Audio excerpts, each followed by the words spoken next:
On June 14, 2006, police in Millbrae, California, came to do a welfare check on Suzanne Wagner. Suzanne, a part-time hairdresser, had never missed a day of work in 40 years.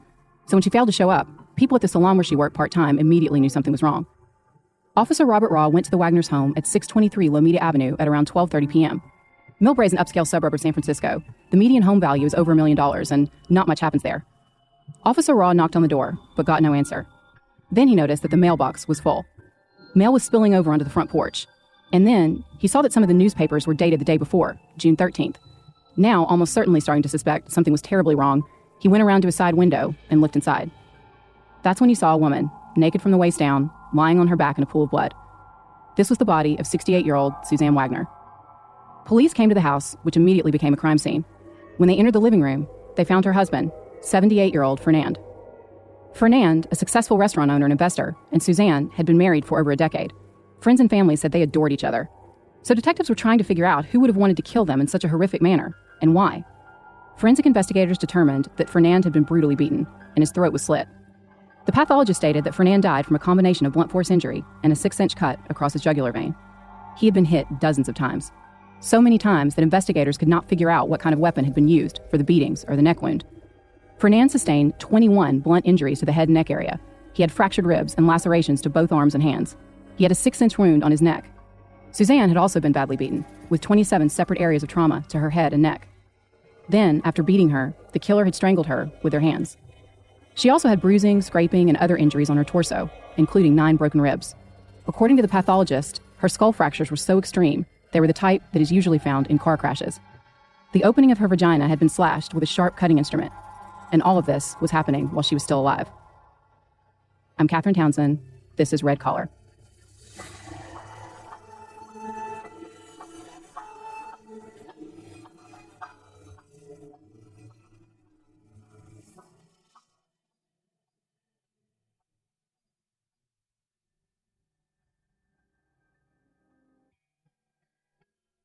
At the home of Fernand and Suzanne Wagner, investigators were piecing together evidence from a horrific crime scene. Friends said that Fernand and Suzanne were one of those couples who seemed as if they were destined to be together. Each of them had led an interesting and fascinating life prior to meeting, and once they got together, they created that special kind of synergy that just seemed to be soulmates. According to Fernand's obituary on Legacy.com, he was born in Germany. As a young man during World War II, he was conscripted into the German army and sent to the Russian front. But Fernand deserted the army. He braved extreme danger of bullets and landmines and walked from Russia back to France. When he got back, Fernand joined the Free French Forces and fought to liberate France from the Nazis. He later immigrated to Montreal, Canada, and embarked on a long and successful career as a chef and restaurant owner.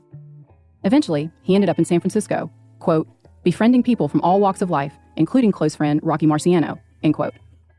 In the late 60s, he opened a restaurant called La Segonde in San Diego. Suzanne Chadniot was born and raised in Belfort, France.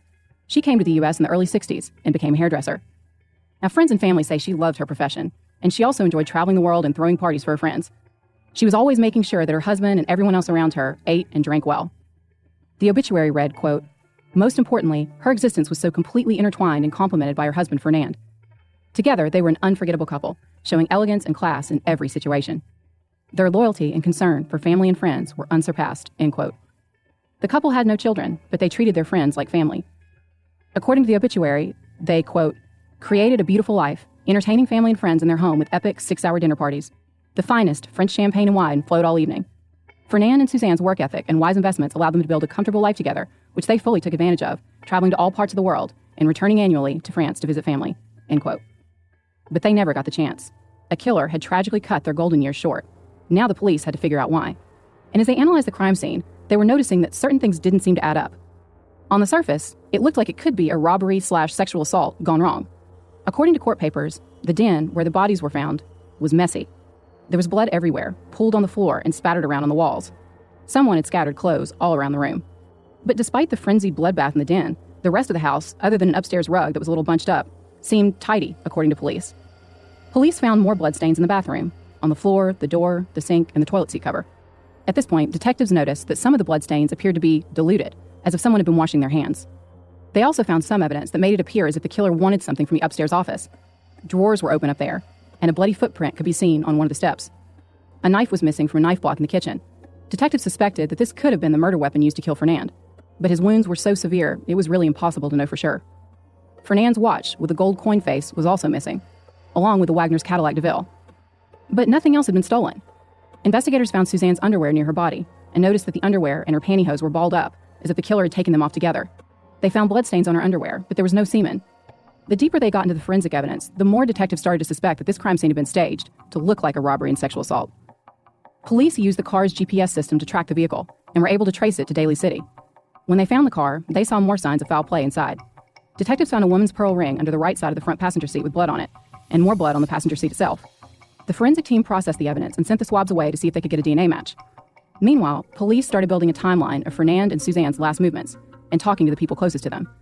Since the Wagners had no children, this included several of their friends and their employees.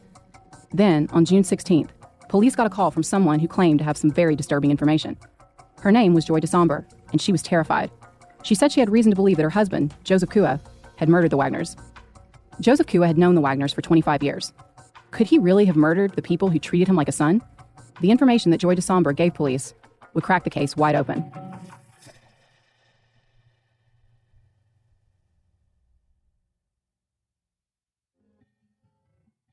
Police investigating the horrific double murders of Fernand and Suzanne Wagner were taking a closer look at 53-year-old Joseph Cua.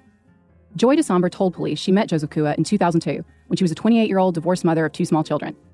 Joy told the investigation discovery show, Who the Bleep Did I Marry?, that when she started chatting to Joseph on Match.com, he stood out due to his charm. She said he presented himself as charming and wealthy, and in the beginning, he could not do enough for her and her 2 children. With his Ivy League education and Armani suits, he seemed, she said, perfect. Joseph was a native of Hawaii. He lived in Burlingame, near San Francisco in Northern California. Joy was based in San Diego, about a 6-hour drive away. Joseph told her that he was a mega successful commercial real estate broker. The couple started a long-distance relationship, and after a whirlwind romance, they got engaged. Joseph became a father figure to Joy's kids. He participated in sports with them. He cooked them healthy dinners. He taught them to read. Joy described him as, quote, an all-American dad, end quote. But she said she did begin to notice some disturbing behavior. First of all, Joseph was vague about what he actually did for a living. And while at first she wrote this off to his job stress, she said eventually she started to feel like he was hiding things. Still, she took it as a good sign that they always seemed to have more than enough money to do whatever they wanted. So she told herself clearly he must know what he's doing. They leased cars, bought a house and 2 boats, and took expensive family vacations. Joseph didn't have that many close friends, but he did talk a lot about his business partner, Fernand Wagner, and Fernand's wife, Suzanne. He told Joy that he was like a son to the Wagners. In fact, he said they trusted him so implicitly they had made him a trustee in their will. He told Joy that he worked for the Wagners in Burlingame, which is why he had to keep spending part of his week in San Mateo County. Joseph and Joy began planning their dream destination wedding on the Hawaiian island of Kauai, where Joseph was originally from. But then, Joy found out she was pregnant, and in October 2003, she gave birth to the couple's first child, a daughter. They named her Kauai, after the island. A few months later, they got married in a small ceremony in Las Vegas. Joy's mother, Linda, told Who the Bleep that Joseph gave a moving speech during the intimate ceremony and talked about how he had found his soulmate. They settled into family life and bought a 4-bedroom home in the San Diego suburb of Hemet. Joy worked as an auto adjuster, but Joseph continued to control all of the couple's finances and pay all the bills. But Joy started to notice that whenever she tried to pin Joseph down about anything, his work or family finances, he started to show signs of an ugly temper. She told Who the Bleep, quote, it was a line not to be crossed. There were a lot of lines I was never to cross when we were together, end quote. Joseph was also still making the hours-long commute to Northern California, and he refused to allow Joy and the kids to relocate so the family could live together full-time. And on top of that, according to Joy, he took to turning his phone off, sometimes for long periods of time. Joy was torn. Joseph seemed so happy with her and with the kids, and they were still basically newlyweds. But she could not ignore her gut feeling. Then she started to wonder if he could be having an affair. And in early 2005, her worst fears were confirmed when Joy got a call from a woman in Northern California. Joy was shocked when the woman, whose name was Tracy Story, said that she had been in a relationship with Joseph for 2 years. Joseph had even signed a domestic partnership with this woman, which, the TV program points out, in the state of California is basically equal to a legal marriage. And Tracy told Joy that Joseph had said he planned to divorce her, but never got around to filing the papers. Joy was devastated. But when she confronted Joseph, he blamed her. He said that the chaos at home with Joy had caused him to find someone who did not have small children running around. Joy had had enough, and she told Joseph that she wanted a divorce. But Joseph threatened her. He said he would take everything she had, including custody of her daughter, if she left. That's when Joy said she started to realize that her husband wasn't just a nice guy with a few dark secrets, but a complete stranger. She had fallen in love with a psychopath's mask, and the person underneath was starting to come out, and he was terrifying. Joy started squirreling away small amounts of money. Over the next year and a half, she would send money to her mother. She was hoping to build a nest egg and have enough money to hire a decent attorney. In 2006, Joy was biding her time. working, taking her relationship day by day, and trying to find a way to split that would not provoke her husband Joseph's rage. Then came that fateful day in July when she got the shocking news. Joseph called Joy from Northern California and told her that Fernand Wagner had been murdered. Joseph told her that Fernand had been fatally shot. Joy was totally shocked, and while she was still trying to process the information, she said Joseph seemed eerily calm. Joy said she then asked what happened to Suzanne, and Joseph said, quote, "Oh, she's dead too," end quote. At the time, Joy said she assumed that her husband was in shock. But when he eventually came home and she started asking him questions about why he wasn't at Fernand's helping the family handle affairs, he blew her off. She said that he brought some furniture he'd picked up for the kitchen, as if this was just an average night. Once he'd emailed some condolences to Fernand's family, he ate some fast food, worked out, and went to bed. The next morning, Joy noticed that Joseph's right hand was swollen and purple and had cuts on it. She would later testify, according to the East Bay Times, that the hand was so swollen and distorted that it looked like a Mickey Mouse glove. When she asked him about the injuries, he told her he got the bruises on his shin rollerblading and that a refrigerator had fallen on his hand. Later, Joy's mother called her to let her know that the Wagner's murder was all over TV and that Fernand had not been shot. The couple had been beaten to death. Now, Joy's worst fears had been confirmed. She knew that Joseph was responsible. She was scared. After the tip from Joy, investigators started looking into Joseph's past. They needed to know, why would Joseph kill his business partner and his wife when they had been so good to him and they were making so much money? They quickly figured out that Joseph wasn't the Wagner's business partner. He was actually their handyman. The truth was the couple paid Joseph around $525 a month to do property management for them, and they let Joseph live rent-free in an apartment in a building they owned in Burlingame. Joseph wasn't earning millions. In reality, Joseph listed the $14,000 that the Wagners paid him yearly as his only income on tax returns. A forensic accountant went through Joseph's records and discovered that he had been funding his lifestyle by stealing huge amounts of money from the Wagners for years. His method was relatively simple and low-tech. He started skimming rents from the Wagners' rental properties. In at least one instance, a former tenant testified that Joseph had told him he should start making his rent checks out to Joseph directly, and not Fernand's company. Investigators say that Joseph embezzled around $238,000 between January 2004 and June 2006, when the Wagners were murdered. Everything that Joseph and Joy did was funded by the Wagners, including the mortgage on his house, car loans, boats, docking fees, and all those family vacations. But Joseph wasn't just living a double life at work. He was living a double life at home as well. Joseph told his girlfriend, Tracy Story, that he was a property manager and investment advisor. He claimed that he co-owned the Burlingame building where he lived with his partner Fernand Wagner, and claimed to earn $600,000 a year. However, she told investigators that, at times, he said his net worth was actually a lot higher, somewhere between $11 million and $23 million. He told Tracy that he had been in a fight in Mexico with a bunch of gang-type men, and that he'd killed several of them with his bare hands. Now, according to California law, wives cannot be forced to testify against their husbands. But they didn't need to force Joy. She willingly cooperated with prosecutors and testified against Joseph when his trial began at San Mateo County Superior Court. She talked about his conflicting stories over the years, and his belief that he would inherit a substantial amount of money if Fernand and Suzanne died. At the time of the couple's death, Joseph believed that he was the executor of the will and a trustee. In fact, they had removed Joseph as a trustee back in 2005. Joy said on the stand that she was terrified of her husband. When Joseph told her that the Wagners had been shot in the head, she explained that she tried to tell herself that her fears about him doing the unthinkable were irrational. Joseph also had Joy convinced that he was monitoring her conversations and had tapped her phone in her car.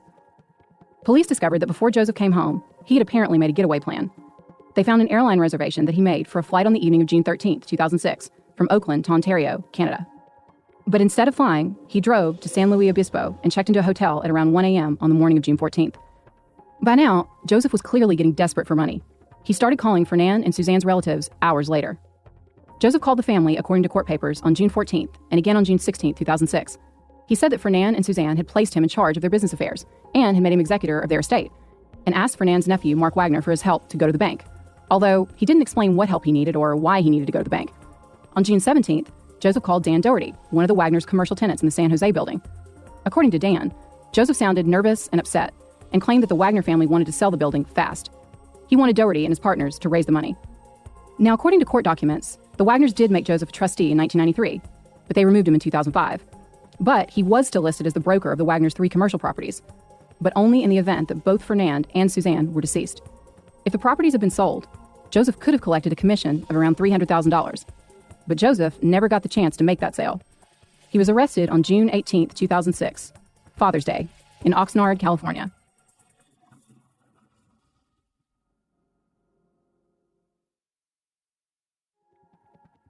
At the time of his arrest, according to court papers, he was driving a pickup truck with a stolen license plate, and when detectives asked him if he knew why he was being arrested, he allegedly said, quote, "I have an idea," end quote. Inside the truck, Joseph had written a letter to Joy that was found by detectives. In the letter, according to court documents, Joseph said he had not killed Fernand or Suzanne. He claimed that he had found them already dead in their home on Tuesday afternoon. He said he didn't call the police because he, quote, got scared that he would be the prime suspect because he was known to be there at the house, end quote. Joseph said that he was afraid, quote, the police would suspect me for what I found out, end quote. The letter also stated that it was Joseph's last will and testament. A lot of red-collar criminals and narcissists in general leave these kind of fake confession letters. They're hoping to misdirect investigators. But despite the drama and the implied threat of suicide, Joseph was alive and well when the police found him. Detective Frank Taylor interviewed Joseph. Like Joy, Detective Taylor noted the injuries to Joseph's hand and right foot, and also he saw a wound on Joseph's right ring finger that was about 3/4 of an inch long and had scabbed over. Joseph's trial began on June 2nd, 2008. He pleaded not guilty. And his double life was coming back to bite him in court when both his wife and his girlfriend testified against him. Tracy Story testified that she was with Joseph on June 12th. She said she had dinner with him and went to bed with him. She saw Joseph without his clothes on that night, and she said she did not see any visible injuries to his body. She said that he had not told her that he and Joy were married when they started their relationship. Tracy said she got a call from Joseph on June 13th, the day Fernand and Suzanne were murdered. She said he sounded upset. She said she also talked to him on June 17th and said that he seemed to be, quote, in very bad shape, end quote. Tracy said at the time she assumed he was upset because they had broken up. When Joy took the stand, she repeated the story of her husband's bizarre behavior and his strange injuries, and gave details of all the lies she caught him in over the years. Though he never admitted to killing Fernand and Suzanne, he made other odd statements, she said. She told the court that in one conversation she had with Joseph in jail in the summer of 2006, Joseph had said, quote, it's not like I shot them or anything, end quote, according to an article in the Daily Journal newspaper. Then there was the DNA evidence. Investigators performed tests on bloodstains from the Wagner's residence in their Cadillac, and the forensic examiner testified he had determined that Joseph was the single source of the bloodstain on the passenger seat of the car. The sample taken from the bathroom door showed contributions of genetic material from at least 2 individuals, and both Fernand and Joseph were identified as possible contributors. The bloodstain on Suzanne's underwear showed a DNA mixture from at least 3 individuals, which, though experts could not determine with 100% certainty, they believed were a match to Suzanne, Fernand, and Joseph. Fernand and Joseph could not be excluded as contributors, they said. Suzanne could not be excluded as a minor DNA contributor. The defense attorneys tried to discredit the forensic evidence. They pointed out that there was trace evidence found at the scene that didn't match Joseph's DNA. And they said a bloody footprint was found that didn't match the shoes that Joseph wore on the day of the murders. But the forensic experts stated that for the DNA on the bathroom door that they were able to identify, the odds of another contributor of the DNA pattern they matched to Joseph was 1 in 49 million for African Americans, 1 in 1 million for Caucasians, and 1 in 1.6 million for Hispanics.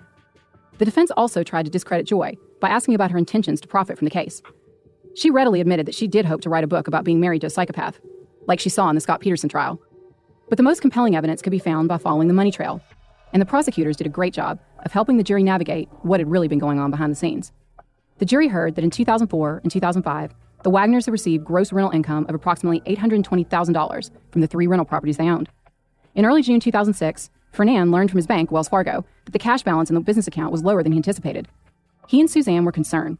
This meant they potentially would not be able to make their quarterly tax payments.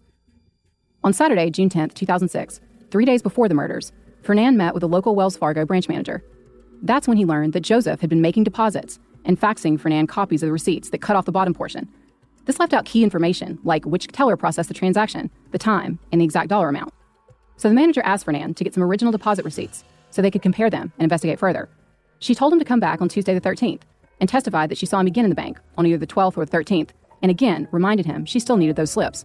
Fernand said he planned to get them from his manager. Police believe that on the day of the murders, Fernand confronted Joseph about the missing money. They also had other evidence that Joseph had been the last person to see the Wagners alive. Police tracked down one of the last people known to have spoken to Fernand and Suzanne, the couple's insurance broker, Edith Edmonds. On June 13th, Edith called the Wagners' house at around 9:25 a.m. She talked to Suzanne. Suzanne told her that Joseph was at the house. Edith asked to talk to him. She had actually known Joseph for years, and when she spoke to him, she congratulated him on his new baby. She said everyone seemed fine, and the conversations were completely normal, if a little brief. Investigators spoke to 2 other people, Lorraine Peterson, who said she talked to Suzanne sometime around noon to wish her a happy birthday, and Norbert, Fernand's brother, who said he talked to both Fernand and Suzanne sometime between 10:30 and 11 a.m. But it was Edith's testimony that was the most crucial, because it put Joseph in the house at around the time Fernand and Suzanne were killed. Joseph's attorneys argued that he just happened to stumble upon the dead bodies, and they say he fled the scene because he believed that he would be suspected of the murders. Red-collar expert Frank Perry wrote an article called Red Collar Crime in the International Journal of Psychological Studies about the difference between instrumental and reactive violence. Basically, instrumental violence can be thought of as a means to an end. So the killer wants something. They kill someone because they want money or to accomplish a goal, something like that. Reactive violence is done in the heat of the moment. These are the crimes of passion. Perry writes, quote, "Do red-collar offenders engage in a more reactive, violent manner, or do they take their time in an instrumental manner to think through how to execute their homicidal plans?" End quote. Now, because the crime scene at the Wagners was so horrific, it would be easy to conclude that it could have been reactive. The killer could have been interrupted during a robbery gone wrong and flown into a rage, for example. Experts who've studied crime claim that in most violent crimes, perpetrators are more likely to commit an instrumental crime against a stranger and a reactive crime against a family member or close loved one. But according to Perry, one of the fascinating things about red-collar crime is that this logic gets totally turned on its head. He writes, quote, "Yet what is factually interesting in red-collar crime cases is that the exact opposite holds true for the majority of cases. The offender knew the victims, reflective of reactive violence scenarios, but instead very instrumental in nature," end quote. So Joseph killed Fernand and Suzanne one after the other. Forensic experts testified it would have taken an average person 9 to 12 minutes to die under those circumstances. So Suzanne was almost certainly alive when she watched the man she loved and devoted her life to dying beside her as the man she treated like a son beat her, cut her open, and squeezed the life out of her. And for what? Joseph killed Suzanne and Fernand because he didn't want them to discover his fraud, and basically because he wanted to keep stealing from them. He lashed out violently, then took the time to stage the crime scene to look like a sexual assault, wash his hands, steal the car, and then, much later, go home, eat a huge meal, and according to his wife Joy, sleep like a baby. On June 27th, the jury convicted Joseph of the double murders. The DA opted not to seek the death penalty, so Joseph is serving out 2 consecutive life sentences with no possibility of parole in a maximum security prison in California. Joy divorced Joseph in March 2009. She's trying to rebuild her life. She moved to Des Moines, Iowa with her 3 children, according to the Mercury News. In 2012, she did an interview with Patch.com in which she discussed her history with a man she called the charming psychopath and talked about how he had shattered her family and her children's worldview. Despite her issues with Joseph, she said, to the kids, he had always been father of the year, loving, involved in their lives, and very present. Joy co-wrote a book called What Did I Do? Stories from the Hearts of Children Whose Parents Are Incarcerated, and discussed how she hoped that speaking out would help her children process their trauma. Joseph didn't just shatter her trust, Joy said, he ruined her financially. She also learned that Joseph had stolen $114,000 from her. Her home was foreclosed on, and their bank accounts were cleaned out. So all those expensive trips and gifts that he lavished on her and her children, the ones she was so touched by, were actually being funded by her. Over the years, she says that Joseph has continued to file what she calls frivolous lawsuits against her. But the missing money was only the tip of the iceberg. Joy said that after Joseph's arrest, terrifying secrets about the man she thought she knew continued to emerge. At one point, police found child pornography on his computer. Joy said, quote, "Each day revealed some new horror," end quote. Joseph continues to claim to this day that he's innocent. Someone else murdered Fernand and Suzanne, and he just happened to stumble in and find the bodies. His attorneys motioned for a new trial, but on December 18th, 2008, the motion was denied. A look into Joseph's background showed that he had a petty theft conviction in 1973. But, as in so many of these cases, nothing to indicate that he was capable of murdering 2 of his best friends in cold blood. But after reading research into red-collar criminals and thinking about what he did to 2 of his closest friends, I can't help but think about one more anecdote that Joy relayed to the IDTV show. She said that on the day she called the authorities, she was due to meet her husband on the boat with her children. Incredibly, she made the decision to go ahead with her plans. She stayed overnight with him on that boat with her children. And she played it cool while her mother continued to call the police tip line. We've seen so many red-collar cases where the offender annihilates an entire family. So Joy's decision to not confront Joseph may have saved her life and the life of her kids. Joy seemed to have realized this too. According to the East Bay Times, she described her husband at trial by saying, quote, "It's like the beauty of the ocean. Everything looks perfect, but there are some mean waves and sharks beneath."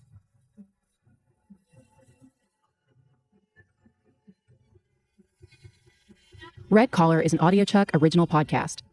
Research and writing by me, Katherine Townsend, with production assistance from Melissa Gostola and Resonate Recordings. You can find all of our source material for this episode on our website, redcollarpodcast.com. So what do you think, Chuck? Do you approve?